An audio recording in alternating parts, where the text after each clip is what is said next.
Hi, everybody. This is David Gully, and this is another monetary policy update for Bentley EC391 YouTube channel. Please take a moment and look at our other videos.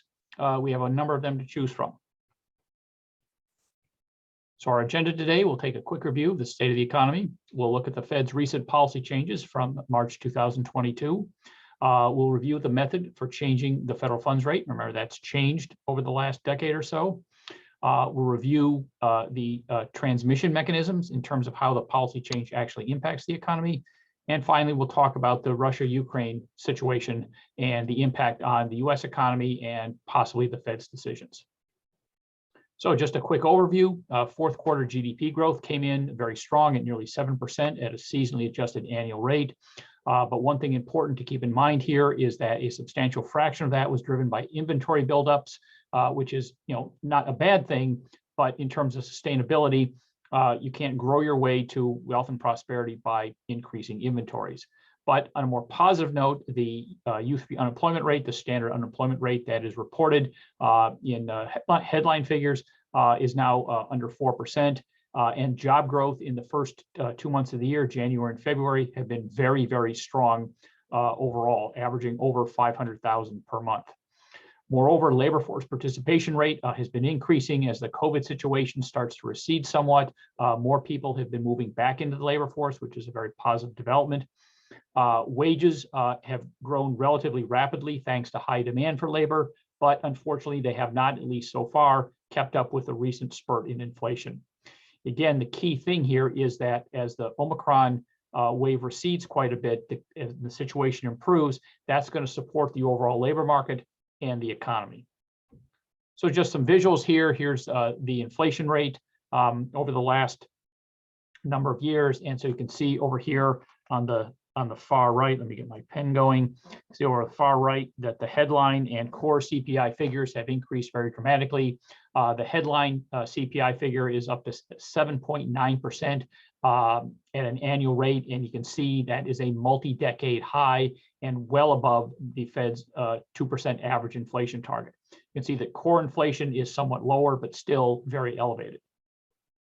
The Fed does not use the CPI as a target. They prefer personal consumption expenditure inflation. This is a broader measure of inflation, but still this is up over 6% over the last 12 months. The core figure is not quite as elevated, but again, key point here is these are far, far above the Fed's objectives. Inflation expectations have increased, but not quite as dramatically as actual inflation. And so you can see here that the light blue line represents inflation expectations as surveyed by the Federal Reserve Bank of New York, expected to be around 6% over the next year. But notice that over the next 3 years, that the average inflation rate is expected to still be elevated, but this implies that the current very high elevated inflation rate will fall pretty substantially, again, at least if expectations are met. And so what we can do is we can do a quick review in terms of thinking about this in the aggregate demand, aggregate supply model. So remember, on the vertical axis, we have the price level. On the horizontal axis, we have real GDP, and we have aggregate demand, which can be thought of as sort of the four components of GDP: expenditures, consumption, investment, government spending, and net exports. And so roughly speaking, the economy would be at equilibrium here, at long-run equilibrium, in February 2020. The unemployment rate was very low. Inflation was pretty stable at a little below 2%, but in the ballpark. And so it's not unreasonable to think that February 2020 represented pretty close to a long-run equilibrium situation. Then, of course, COVID happened. This was shown by a gigantic decrease in aggregate demand as the economy shut down, and also a decrease in aggregate supply due to supply chain issues and so forth. And so by April 2020, we saw a decline in the price level and a very large decline in the level of GDP. Subsequent recovery, though, in terms of reopening of the economy, the decline of the COVID situation, high degree of stimulus from monetary policy, high degree of stimulus from fiscal policy, all of those things work together to shift the aggregate demand curve not probably just back to where it was in February of 2020, but likely even beyond. But at the same time, the aggregate supply situation, at least the short run supply situation, has not improved. It may have even worsened. And so this would be shown by the short run supply curve shifting back even further. So here we are in March 2022 with a further elevated inflation rate, but we are relatively closer to long run aggregate supply. We probably have still some room to maneuver because the labor force participation rate still probably has some room to increase, but we are still substantially improved, at least on the GDP and the employment front, relative to where we were even just a year ago. So moving on to the Fed's policy decisions, at their January 2022 meetings, the language changed very dramatically, and I'll show you several examples of this here in a minute. They maintained their accelerated pace of tapering down quantitative easing, in other words, slowing the purchases of the aggregate level of securities they're buying, treasuries and mortgage backs. And so that the plan was to stop it in March 2022, and that's in fact what actually happened. And then they finally strongly signaled that they were going to increase the target range of the federal funds rate in March. And again, that's exactly what they did. So let's take a look at the language here. So the first thing they did is they dropped the opening paragraph that talked about using their full range of tools to support the economy in times of the pandemic. They believe at the time, and probably correctly, that those sorts of expansionary policy tools were no longer needed given the state of the economy and given the state of the pandemic. And so they removed that verbiage from the language. And then the other piece of data here from the statement to look at is the Fed's use of the word soon. That's sort of Fed speak for, well, we're going to do this at the next meeting. And so you can see here that while they left the target range from 0 to a quarter, the committee expects that it will soon be appropriate to raise the target range. And so again, that's Fed speak for we're probably going to raise the federal funds rate. And indeed, that's exactly what they did. So moving on to the March 2022 meeting, main takeaway here, there was a very major change in the statement language, which we'll review here in a second. For example, they dropped the COVID verbiage completely, which is very interesting. And unsurprisingly, they added language concerning the situation in Ukraine. They also signaled that more federal funds rate increases were coming and that the balance sheet reduction would be coming up not soon, that's not the verbiage they used, but could come at a coming meeting. So that's sort of a synonym possibly for, well, it might happen at the May meeting. And then interestingly, Jim Bullard in the decision that went to increase the federal funds rate by a quarter percentage point, he dissented because he wanted a half a point increase. So here's another statement tracker that looks at the old versus the new language. So this is the January versus the March 2022 statement language. And so you can see, right here, for example, that some COVID language was initially started, the statement was removed. They continued talking about that inflation remained elevated. So that's sort of standard Fed verbiage there. And then, they removed some language just, describing accommodative financial conditions. And then moving on to the next paragraph here, this is important. They have completely excised the discussion where the economy continues to depend on the course of the virus. As noted, the Omicron wave has subsided very dramatically, even in the last month or so.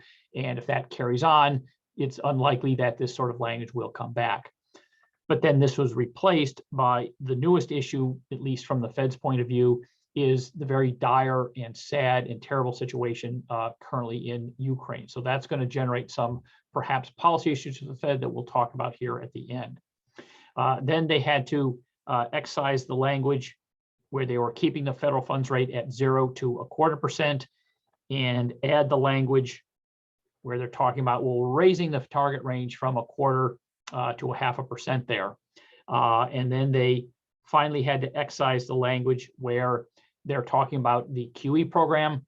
The QE is now ended, and so the balance sheet, as we'll talk about here in a few minutes, is now relatively stable, and so they needed to remove that language. So in short, the March 2022 statement became much simpler and much shorter relative to recent statements. At his press conference, Jerome Powell emphasized, and this is his verbiage here, is extremely tight, still a relatively low labor force participation rate. It's improving, but there's commensurately very high demand for labor. So that's pushing up job openings relative to available workers to pretty much record highs. His general takeaway was there's a lot of demand in the economy. In other words, high aggregate demand based on our previous model here, and relatively limited aggregate supply. Most notably, very recently, energy supplies here. A great deal of uncertainty, of course, has been introduced by the Russian invasion of Ukraine, and again, we'll get to that toward the end. He did re-emphasize over and over again their commitment to price stability, and this is important to try to maintain or perhaps build back the Fed's credibility as an inflation fighter. And then he also did emphasize that as they begin the balance sheet drawdown, this can act as if the Fed is raising the federal funds rate without doing it. So the balance sheet reduction can work with any increases in the federal funds rate to slow the economy down a little bit and bring inflation under control. So at their March meeting, they released their most recent summary of economic projections. They do this 4 times per year. And the table they include includes both the previous projections and the current projections. And so right here, for example, you see the projections for real GDP growth for 2022, 23, 24, and then the longer run. And you can see right here is relative to December. There's a very material downgrade of GDP growth over the 2022 year, but pretty much no change. And the idea here is over right here in the long run. This suggests that the long run supply curve, the Fed thinks, is going to shift to the right at about 1.8% per year, thanks to labor force growth and thanks to technology growth. The unemployment rate, very, effectively no change there. With inflation, notice in 2022 a dramatic ramp up of the average expected inflation rate over the year relative to even just the December projection from 3 months ago, and the same similar with core here. And then finally, notice that here's the sort of the median survey from the blue dot plot, which I'll show in a second, that there's a doubling of the expected federal funds rate by the end of the year. So that's how you interpret that, and not quite a doubling by the end of 2023. The idea is that in order to get the inflation targets that the Fed is interested in, getting inflation down to 2%, they think they're going to have to increase the federal funds rate much more and much more quickly relative to their December forecast. So this is the most recent blue dot plot, and each blue dot represents the best guess of each of the participants. These are the Federal Reserve District Bank presidents and the members of the Board of Governors. Represents their best estimates of where they think the federal funds rate will be at the end of 2022, 23, 24. And then this longer run figure, this represents where they think the federal funds rate will be if the economy is growing at about that 1.8% annual rate. In other words, we're more or less at full employment, and inflation is around 2%. So this is the so-called neutral federal funds rate, where it's not acting as either an expansionary policy tool or a contractionary policy tool, because it doesn't need to do anything if the economy is at long run equilibrium at a 2% inflation on the long run supply curve. In terms of how these forecasts of the federal funds rate have changed, this is from a Jerome Powell speech that was delivered yesterday, and it compares the median federal funds rate path on the dot plots going back to June of 2021 up through the most recent one that was released last week through March 2022. So you can see a much higher and much steeper expected federal funds rate path. And this is due to the continually expected higher inflation and the higher actual inflation that we've seen. So the Fed recognizes that they're going to be have to be substantially more aggressive in order to keep inflation under control. So how does the Fed actually raise the federal funds rate? I'll have a visual on this in the next slide, But in the old days, this is before the quantitative easing programs from the Great Recession beginning in 2008, all the Fed would do would make an open market sale of Treasury securities. And what this would do is make reserves in the banking system more scarce. And since the federal funds rate is nothing more than the interest rate that banks charge each other to borrow federal funds rates, what that means is if reserves are scarcer in a standard supply and demand situation, that should push up the equilibrium federal funds rate, the interest rate that banks charge one another. Thanks to the various QE programs that dramatically increase the supply of reserves, what they do now is they raise the federal funds rate very differently. They increase what are called their two administered rates. These are the interest on reserve balances. So this is paid to banks. And so that was increased to 0.4% from 0.15%. And then they increased the overnight reverse repurchase agreement rate. And this is paid to non-banks to 0.3 from 0.5% there.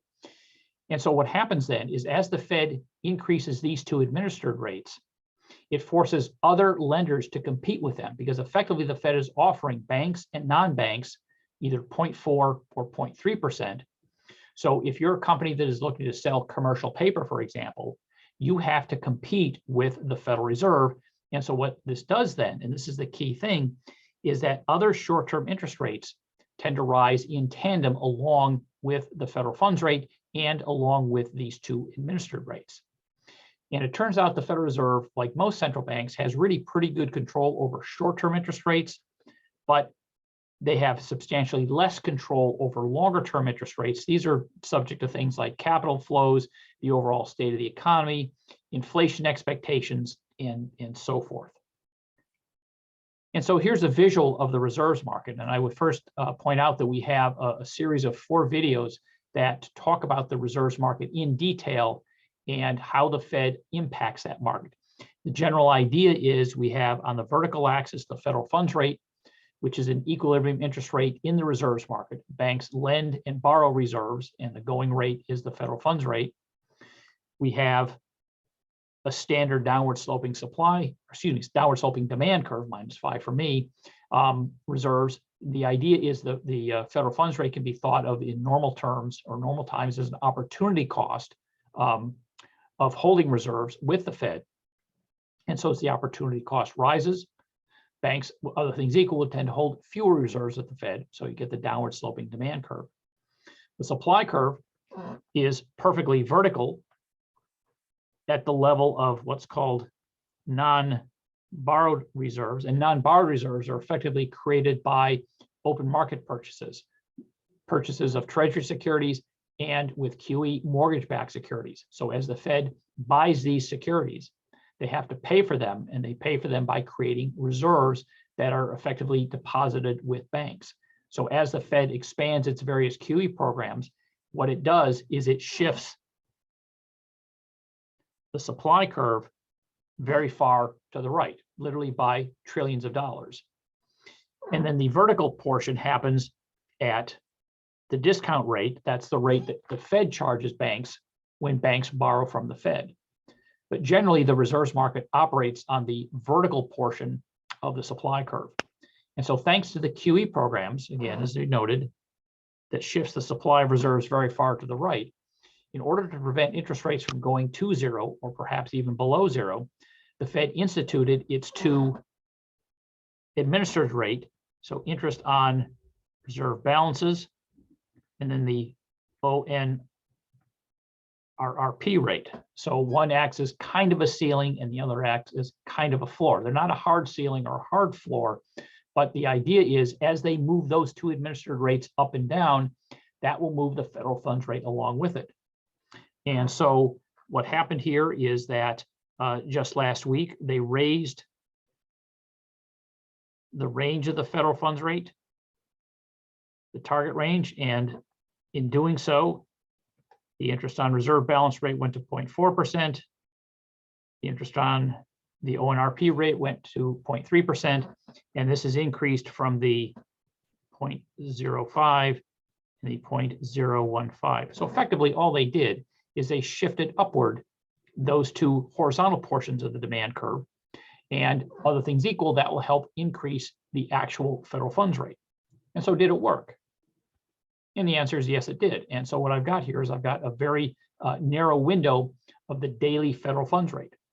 And so prior to the policy change, the federal funds rate was at around 8 basis points.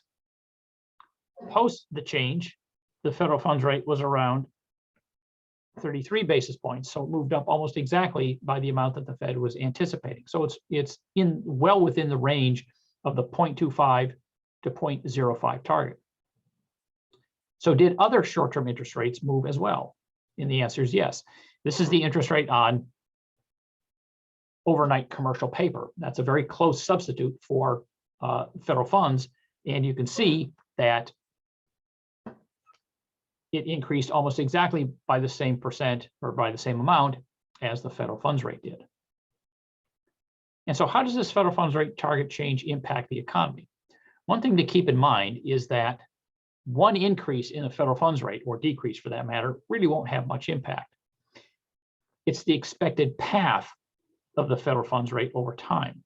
So as we noted, the Fed has signaled that they're going to do a number of rate changes. In fact, by the median blue dot plot that we talked about earlier, the expectation is that roughly 125 basis point increase per meeting for all the rest of 2022 is on the way. Again, that's if the median forecast holds true. Now, what's interesting is because of this expected increase in interest rates over time, many interest rates throughout the economy had already increased. The best example are mortgage rates. For example, the standard 30-year mortgage rate has now moved well over 4%. Now, part of that is because of the higher inflation, but also part of it is because of the expected tighter path of monetary policy. And so what happens then is that these relatively more elevated interest rates work to slow down spending in interest-sensitive parts of the economy. So what that will do is that will slow the growth of aggregate demand and help restrain inflation. Moreover, if the Fed can keep inflation expectations under control, or perhaps better yet, reduce them further, lower inflation expectations will also help reduce aggregate demand growth. The idea being if people expect inflation to increase further, they'll spend more rapidly, they'll accelerate their spending plans, and that acceleration of spending plans will increase aggregate demand, which will of course increase actual inflation. Likewise, if businesses expect relatively lower inflation, they'll be less likely to increase their prices. And when businesses increase their prices, that represents, in many instances, a movement of or a shift of the short and aggregate supply curve back to the left, which again also helps push up or elevate inflation. So if the Fed can maintain its credibility and the public believes that the Fed won't let inflation get out of control, that will in turn help control actual inflation. Okay, moving on to the balance sheet for a little bit. QE ended in March of this year, just a couple of weeks ago. And so our balance sheet has maxed out at just a shade under $9 trillion. And so what they will do until they decide to bring down the balance sheet is they will reinvest the principal. Because every month, tens and tens of billions of dollars of treasuries and mortgage-backed securities mature. And so what the Fed does with those proceeds is they reinvest them in equivalent treasuries and equivalent mortgage-backed securities. Beginning at an upcoming meeting, again, according to Fed verbiage, they will slow that reinvestment process down. And when they slow that process down, that will let the balance sheet decline. Now, in January, they released what's called a policy implementation note. And these notes outline broad principles for particular types of monetary policy actions by the Fed. And so this January 26th note details some of the guidance that they are releasing in terms of how they're going to reduce the size of the balance sheet. So one of the things they've tried to emphasize here is that their primary policy mechanism is the federal funds rate. The balance sheet is sort of a secondary or supplemental policy tool. So in terms of the timing, so right here, the second bullet point, and this is fairly standard now, is that the Fed will work to reduce the target or reduce the level of the balance sheet after they have started increasing the federal funds rate. So they want to maintain the sequence here of beginning the increases in the federal funds rate, then working to decrease the balance sheet. Third bullet point here, and this is pretty critical, what they're looking for is that predictability. And so when they ran down the balance sheet from 2014 to 2017, they let it decrease at an even rate of 50 billion per month. And they're likely to do this at a more accelerated rate simply because the balance sheet is relatively larger. But the idea is to make the balance sheet run down very predictable and very boring and not cause any surprises to financial market participants. In terms of the long run composition of the balance sheet, what they're saying here is that they're going to effectively eventually zero out, or they intend to anyways, holdings of their mortgage-backed securities. What they want to do here is be strictly in the business of holding treasuries and get out of the business of holding mortgage-backed securities. And then finally, sort of in this last bullet point, they leave themselves some maneuvering room to make sure that if economic or financial market conditions change, they can change the speed of the drawdown, they can increase it, they could decrease it, or they could stop it, or perhaps even reverse it altogether. So at the March meeting in his press conference, Jerome Powell suggested strongly that the Fed has had already very extensive discussions of the balance sheet drawdown. They haven't made any final plans yet. But what we can expect is that relative to the balance sheet reduction that we observed after the end of QE3 in 2014, the balance sheet reduction will begin much quicker, perhaps, as we noted, as soon as the May meeting.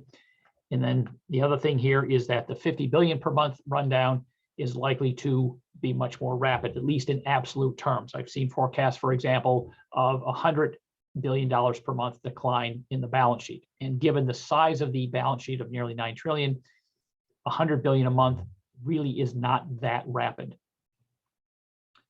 So our final topic of today, Vladimir Putin, of course, has ordered an invasion of Ukraine, and that situation carries on to this day and is getting worse almost on a day-by-day basis. In terms of the impact, on the U.S., both Ukraine and Russia are very important suppliers of a number of different commodities, most notably oil and various food supplies.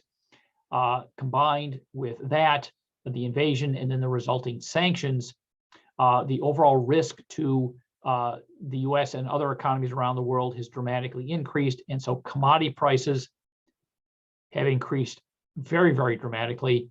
And what this has effectively done is this has shifted the short-run supply curve in the U.S. even more to the left. And of course, this is going to help exacerbate a relatively elevated inflation rate to begin with.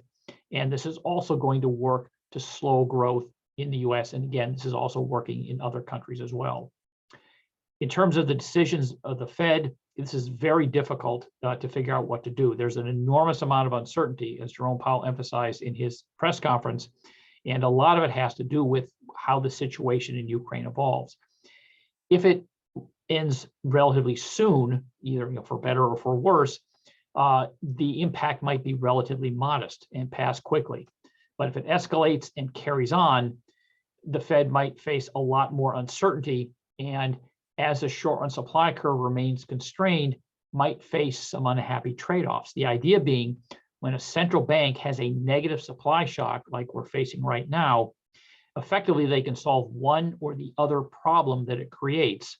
But in doing so, that makes the other problem worse. So what they can do is, by pursuing a restrictive monetary policy, they can bring inflation down. But when they shift the aggregate demand curve to the left, that will reduce economic growth. Likewise, they could support economic growth with an expansionary policy. So they could increase aggregate demand. That would help, again, support economic growth, but higher aggregate demand would exacerbate the inflation problem. And so this is why negative supply shocks, from a central bank's point of view, are the most unhappy situation. So wrapping up here, the inflation rate is very, very dramatically elevated and is now expected to remain substantially higher for a much longer period than the Fed originally thought. And because of this, the federal funds rate is going to increase relatively more and relatively more quickly than even the forecast of a few months ago. The invasion of Ukraine has generated a great deal of uncertainty, and this uncertainty tends to generate a lot of volatility. So, for example, on the initial weeks or so, the oil market was dramatically impacted. Oil prices rose very dramatically, but thanks to some various other bits of news, then they've fallen, not back to where they were before, but the idea is there's an enormous amount of volatility. From the Fed's point of view, with this high level of uncertainty, this generates more risk for policy errors, doing the wrong thing, in other words, at the wrong time. And so this volatility also is going to generate volatility in asset prices, stock prices, bond prices, options, futures, energy prices, etc. All right, everybody, thank you very much.